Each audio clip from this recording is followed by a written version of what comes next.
আজকে দুপুরের আমার মেনুতে ছিল হচ্ছে ডাল চচ্চড়ি, মসুরের ডাল চচ্চড়ি যেটাকে বলা হয়।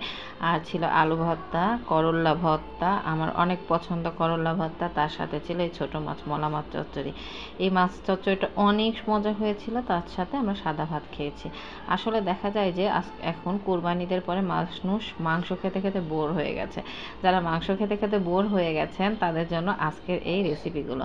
আপনারা চাইলেন দুপুরে আইটেমে এগুলো রান্না করে খেতে পারেন। অবশ্যই অনেক মজা করে ভাত খেতে পারবেন, কারণ অনেকেই তো আছেন মাংস পছন্দ করেন কিন্তু বেশি একবারে পরপর খাইতে গেলে তাদের আর ভাল লাগে না।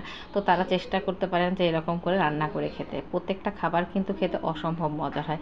এই যে দেখেন আমি মসুর ডালটা রান্না করলাম। এটার মধ্যে আমি দিয়ে দিলাম হচ্ছে পেঁয়াজ, রসুন, কাঁচামরিচ, হলুদ, ধনিয়া, জিরা, তেল আর লবণ। এগুলো দিয়ে মেখে একদম চুলায় বসিয়ে দিলাম।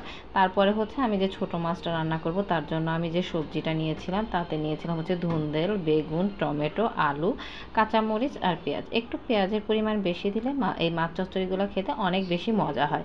আর যেহেতু টমেটোও দিয়েছি সেহেতু খেতে তো অবশ্যই অনেক মজা লাগবে। তো দেখেন আমি সবসময় হাতে মেখে রান্না করার চেষ্টা করি। আমার কাছে মনে হয় চচ্চড়ি আইটেমটা হাতে মেখে যত সুন্দর করে রান্না করা যায় ততই ভালো লাগে। আর এর মধ্যে আমি যে মশলা দিয়েছিলাম হলুদ, ধনিয়া, জিরা, লবণ আর তেল। এই যে দেখেন আমি মলা মাছগুলো এরপরে মাখানোর পরে আমি মলা মাছটা দিলাম। মলা মাছটা দিয়ে এবার সুন্দর করে এটাকে মেখে চুলায় বসিয়ে দেবো। এই চচ্চড়িটা খেতে খুবই মজা হয় এবং করে দেখবেন একটু পোড়া পোড়া করে করলে আরও মজা লাগে।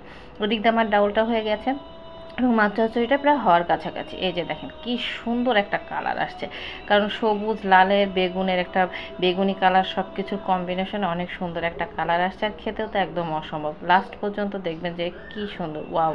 দেখেন একদম এরকম তরকারি এই সময়টাতে যে দেখবে তারই কিন্তু মনে হবে এটা দিয়ে আমি অনেকগুলো ভাত খেয়ে উঠি।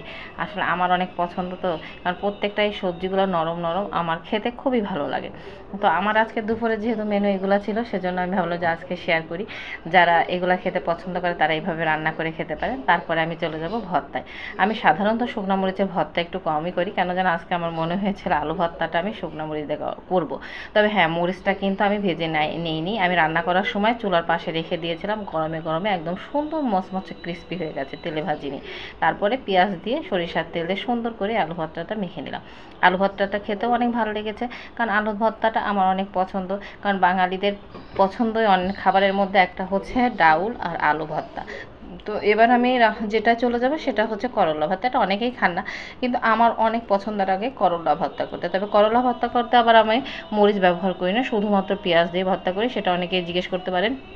সরিষার তেলটা একটু বেশি করে দিবেন, দেখবেন করলা ভর্তা খেতে অনেক ভালো লাগে। তবে আমার আজকের করলাগুলো অনেক বেশি তিতা ছিল, একদম দেশি করলা ছিল তো এই জন্য অনেক বেশি তিতা ছিল। তো হাইব্রিড করলা আবার একটু তিতা কম হয়।